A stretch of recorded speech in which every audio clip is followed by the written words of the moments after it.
ओम शांति।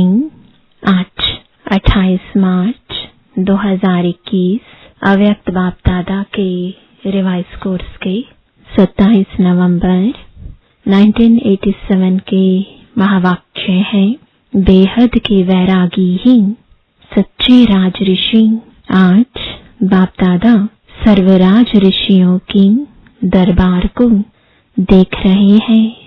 सारे कल्प में राजाओं की दरबार अनेक बार लगती है, लेकिन यह राज ऋषियों की दरबार इस संगम युग पर ही लगती है। राजा भी हो और ऋषि भी हो, यह विशेषता इस समय की इस दरबार की गाई हुई है। एक तरफ राजाई अर्थात सर्व प्राप्तियों के अधिकारी और दूसरी तरफ ऋषि अर्थात बेहद के वैराग्य वृत्ति वाले। एक तरफ सर्व प्राप्ति के अधिकार का नशा और दूसरी तरफ बेहद के वैराग्य का अलौकिक नशा। जितना ही श्रेष्ठ भाग्य उतना ही श्रेष्ठ त्याग, दोनों का बैलेंस, इसको कहते हैं राज ऋषि। ऐसे राज ऋषि बच्चों का बैलेंस देख रहे थे। अभी अभी अधिकारीपन का नशा और अभी अभी वैराग्य वृत्ति का नशा। इस प्रैक्टिस में कहाँ तक स्थित हो सकते हैं, अर्थात दोनों स्थितियों का समान अभ्यास कहाँ तक कर रहे हैं, यह चेक कर रहे थे। नंबरवार अभ्यासी तो सब बच्चे हैं ही, लेकिन समय प्रमाण इन दोनों अभ्यास को और भी ज्यादा से ज्यादा बढ़ाते चलो। बेहद के वैराग्य वृत्ति का अर्थ ही है वैराग्य अर्थात किनारा करना नहीं, लेकिन सर्व प्राप्ति होते हुए भी हद की आकर्षण मन को व बुद्धि को आकर्षण में नहीं लावे। बेहद अर्थात मैं संपूर्ण संपन्न आत्मा बाप समान सदा सर्व कर्मेंद्रियों की राज्य अधिकारी। इन सूक्ष्म शक्तियों मन बुद्धि संस्कार के भी अधिकारी, संकल्प मात्र भी अधीनता ना हो, इसको कहते हैं राज ऋषि अर्थात बेहद की वैराग्य वृत्ति। यह पुरानी देह व देह की पुरानी दुनिया व व्यक्त भाव वैभवों का भाव, इन सब आकर्षणों से सदा और सहज दूर रहने वाले। जैसे साइंस की शक्ति धरनी की आकर्षण से परे कर लेती है, ऐसे साइलेंस की शक्ति इन सब हद की आकर्षणों से दूर ले जाती है। इसको कहते हैं संपूर्ण संपन्न बाप समान स्थिति। तो ऐसी स्थिति के अभ्यासी बने हो। स्थूल कर्मेंद्रियां, यह तो बहुत मोटी बात है। कर्मेंद्रिय जीत बनना यह फिर भी सहज है, लेकिन मन बुद्धि संस्कार इन सूक्ष्म शक्तियों पर विजयी बनना यह सूक्ष्म अभ्यास है।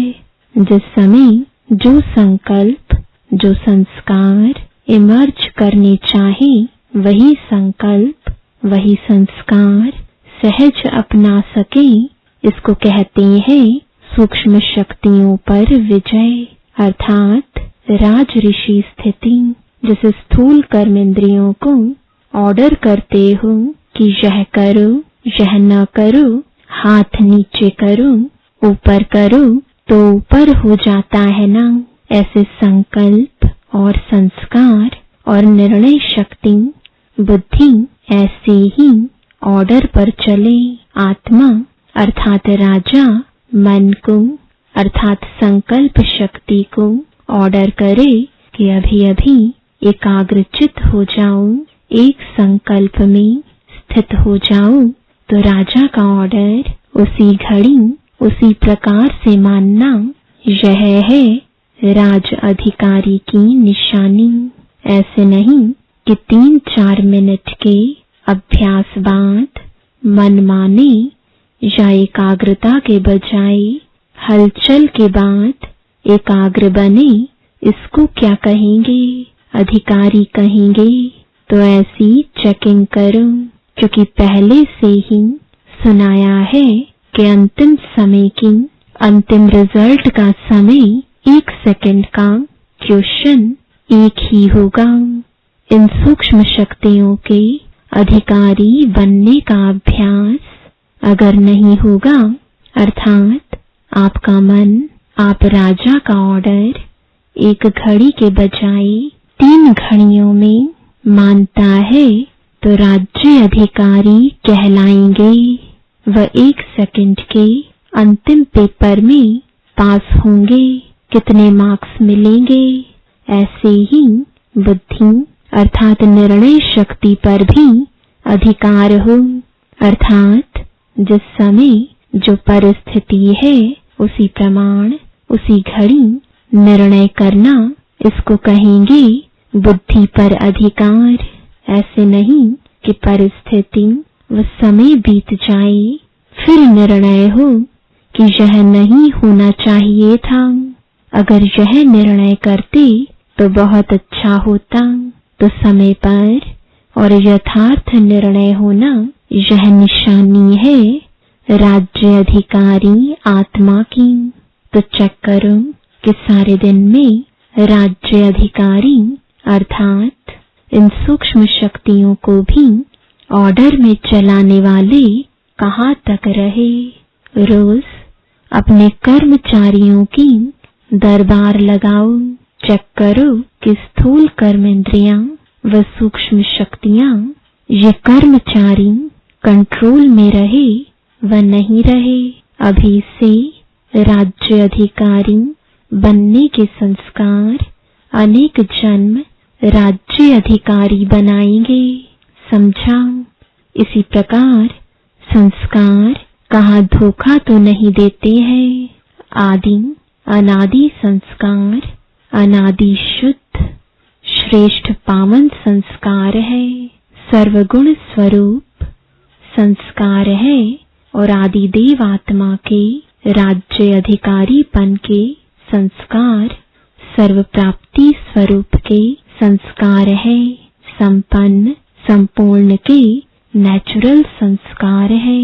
तो संस्कार शक्ति के ऊपर राज्य अधिकारी अर्थात सदा अनादि आदि संस्कार इमर्ज हो, नेचुरल संस्कार हो, मध्य अर्थात द्वापर से प्रवेश होने वाले संस्कार अपनी तरफ आकर्षित नहीं करें, संस्कारों के वश मजबूर ना बने।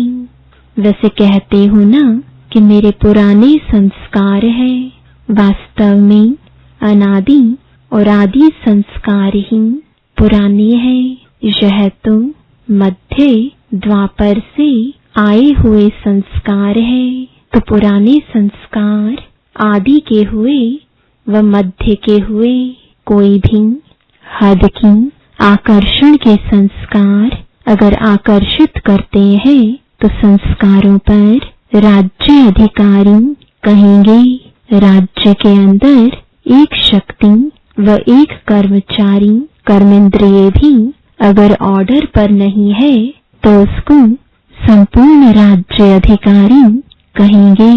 आप सब बच्चे चैलेंज करते हो कि हम एक राज्य, एक धर्म, एक मत स्थापन करने वाले हैं। यह चैलेंज सभी ब्रह्मा कुमार और कुमारियां करते हो ना, तो वह कब स्थापन होगा? भविष्य में स्थापन होगा। स्थापना के निमित्त कौन है? ब्रह्मा है व विष्णु है। ब्रह्मा द्वारा स्थापना होती है ना। जहाँ ब्रह्मा है तो ब्राह्मण भी साथ है ही। ब्रह्मा द्वारा अर्थात ब्राह्मणों द्वारा स्थापना वह कब होगी? संगम पर व सतयुग में। वहां तो पालना होगी ना। ब्रह्मा व ब्राह्मणों द्वारा स्थापना यह अभी होनी है, तो पहले स्व के राज्य में देखो कि एक राज्य, एक धर्म यानी धारणा, एक मत है। अगर एक कर्म इंद्रिय भी माया की दूसरी मत पर है तो एक राज्य, एक मत नहीं कहेंगे। तो पहले यह चेक करो कि एक राज्य, एक धर्म स्व के राज्य में किया है, वह कभी माया तख्त पर बैठ जाती, कभी आप बैठ जाते हो। चैलेंज को प्रैक्टिकल में लाया है व नहीं, यह चेक करो। आप चाहो अनादि संस्कार और इमर्ज हो जाए मध्य के संस्कार, तो यह अधिकारीपन नहीं हुआ ना। तो राज ऋषि अर्थात सर्व के राज्य अधिकारी सदा और सहज तब होंगे जब ऋषि अर्थात बेहद के वैराग्य वृत्ति के अभ्यासी होंगे। वैराग्य अर्थात लगाव नहीं, सदा बाप के प्यारे। यह प्यारापन ही न्यारा बनाता है। बाप का प्यारापन, न्यारापन, कार्य में आना, इसको कहते हैं बेहद का वैरागी। बाप का प्यारा नहीं तो न्यारा भी नहीं बन सकते। लगाव में आ जाएंगे। बाप का प्यारा और किसी व्यक्ति व वैभव का प्यारा हो नहीं सकता। वह सदा आकर्षण से परे अर्थात न्यारे होंगे। इसको कहते हैं निर्लेप स्थिति। कोई भी हद की आकर्षण की लेप में आने वाली नहीं। रचना व साधनों को निर्लेप होकर कार्य में लावे। ऐसे बेहद के वैरागी सच्चे राज ऋषि बने हो। ऐसे नहीं सोचना कि सिर्फ एक व दो कमजोरी रह गई है। सिर्फ एक सूक्ष्म शक्ति व कर्मेंद्रिय कंट्रोल में कम है, बाकी सब ठीक है। लेकिन जहाँ एक भी कमजोरी है तो वह माया का गेट है। चाहे छोटा चाहे बड़ा गेट हो, लेकिन गेट तो है ना। अगर गेट खुला रह गया तो माया जीत, जगत जीत कैसे बन सकेंगे। एक तरफ एक राज्य, एक धर्म की सुनहरी दुनिया का आह्वान कर रहे हो और साथ साथ फिर कमजोरी अर्थात माया का भी आह्वान कर रहे हो, तो रिजल्ट क्या होगी? दुविधा में रह जाएंगे। इसलिए यह छोटी बात नहीं समझो। समय पड़ा है, कर लेंगे। औरों में भी तो बहुत कुछ है, मेरे में तो सिर्फ एक ही बात है। दूसरे को देखते देखते स्वयं न रह जाओ। सी ब्रह्मा फादर कहा हुआ है, फॉलो फादर कहा हुआ है।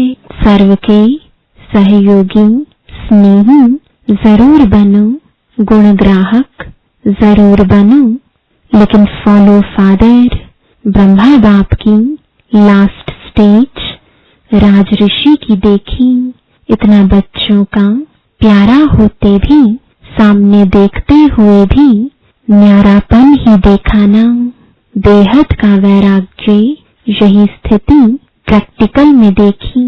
कर्म भोग होते भी कर्मेंद्रियों पर अधिकारी बन अर्थात राज ऋषि बन संपूर्ण स्थिति का अनुभव कराया। इसलिए कहते हैं फॉलो फादर। तो अपने राज्य अधिकारियों, राज्य कारोबारियों को सदा देखना है। कोई भी राज्य कारोबारी कहाँ धोखा ना दे। समझा? अच्छा, आज भिन्न भिन्न स्थानों से एक स्थान पर पहुंच गए हैं। इसी को ही नदी सागर का मेला कहा जाता है। मेले में मिलना भी होता और माल भी मिलता है, इसलिए सभी मेले में पहुंच गए हैं। नए बच्चों की सीजन का यह लास्ट ग्रुप है। पुरानों को भी नयों के साथ चांस मिल गया है। प्रकृति भी अभी तक प्यार से सहयोग दे रही है, लेकिन इसका एडवांटेज नहीं लेना, नहीं तो प्रकृति भी होशियार है। अच्छा, चारों ओर के सदा राजऋषि बच्चों को सदा स्व पर राज्य करने वाले, सदा विजयी बन निर्विघ्न राज्य कारोबार चलाने वाले राज्य अधिकारी बच्चों को, सदा बेहद के वैराग्य वृत्ति में रहने वाले सभी ऋषि कुमार कुमारियों को सदा बाप के प्यारे बन न्यारे हो कार्य करने वाले न्यारे और प्यारे बच्चों को, सदा ब्रह्मा बाप को फॉलो करने वाले वफादार बच्चों को बाप दादा का याद प्यार और नमस्ते। पार्टियों से अव्यक्त बाप दादा की मुलाकात। पहली पार्टी अनेक बार की विजयी आत्माएं हैं।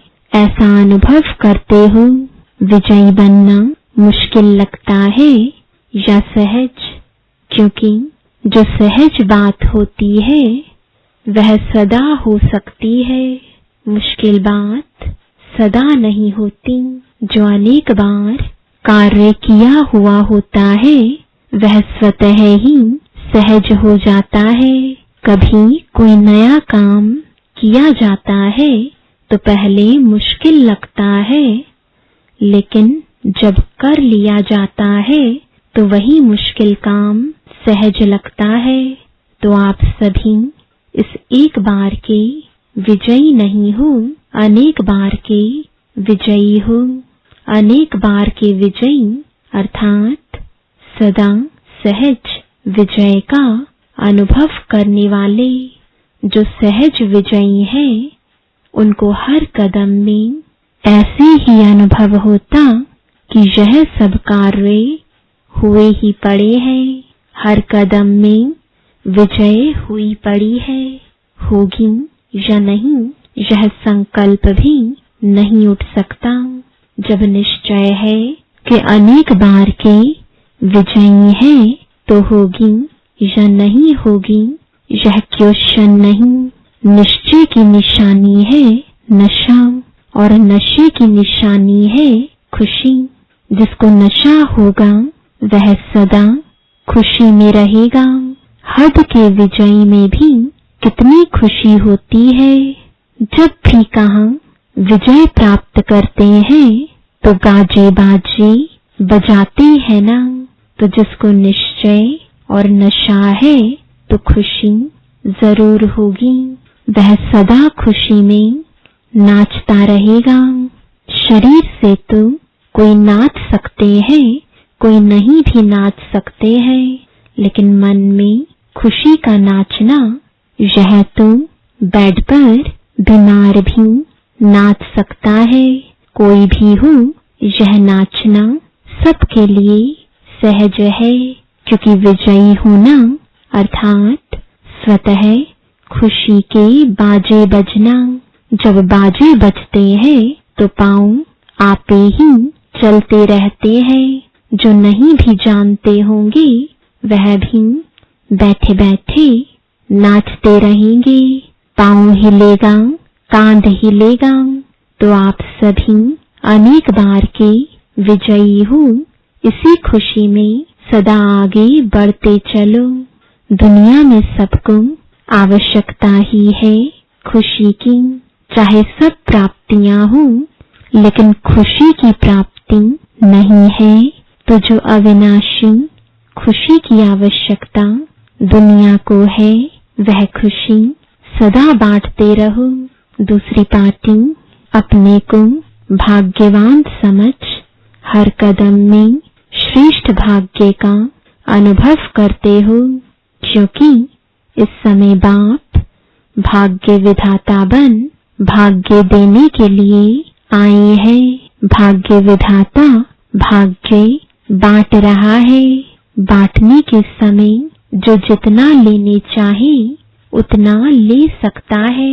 सभी को अधिकार है, जो ले जितना ले। तो ऐसे समय पर कितना भाग्य बनाया है यह चेक करो, क्योंकि अब नहीं तो फिर कब नहीं। इसलिए हर कदम में भाग्य की लकीर खींचने का कलम बाप ने सभी बच्चों को दिया है।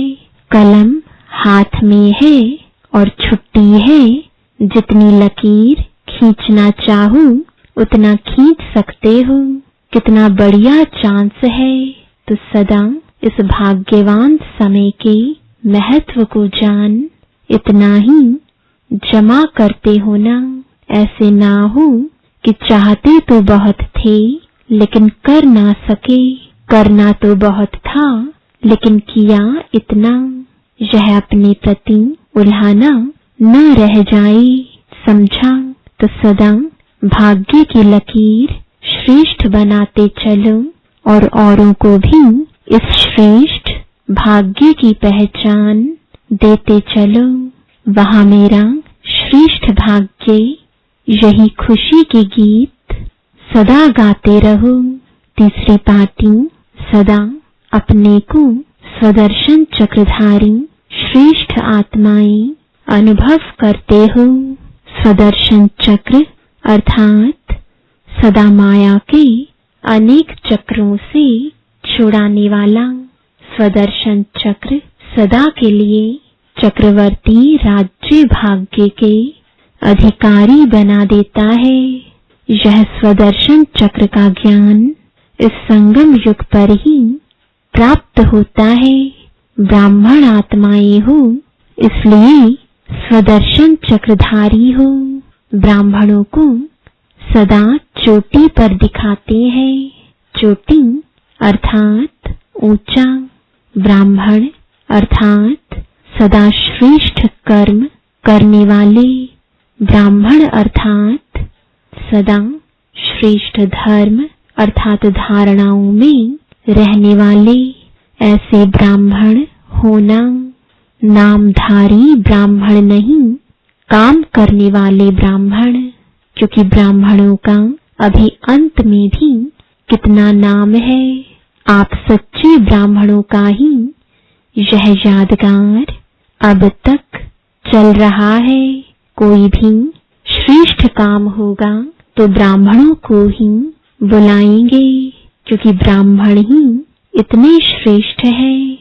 तो किस समय इतने श्रेष्ठ बने हो? अभी बने हो। इसलिए अभी तक भी श्रेष्ठ कार्य का यादगार चला आ रहा है।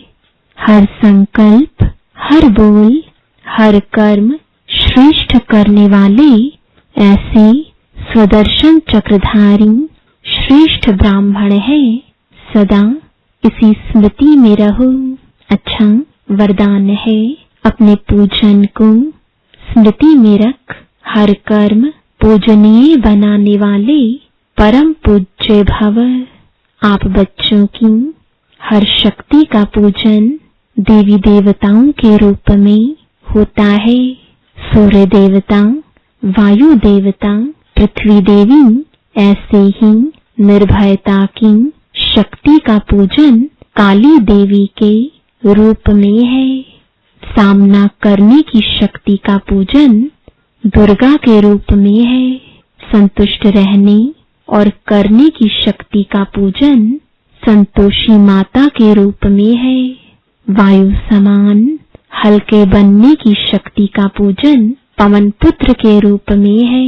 तो अपने इस पूजन को स्मृति में रख। हर कर्म पूजनीय बनाओ, तब परम पूज्य बनेंगे। स्लोगन है, जीवन में संतुष्टता और सरलता का संतुलन रखना ही सबसे बड़ी विशेषता है।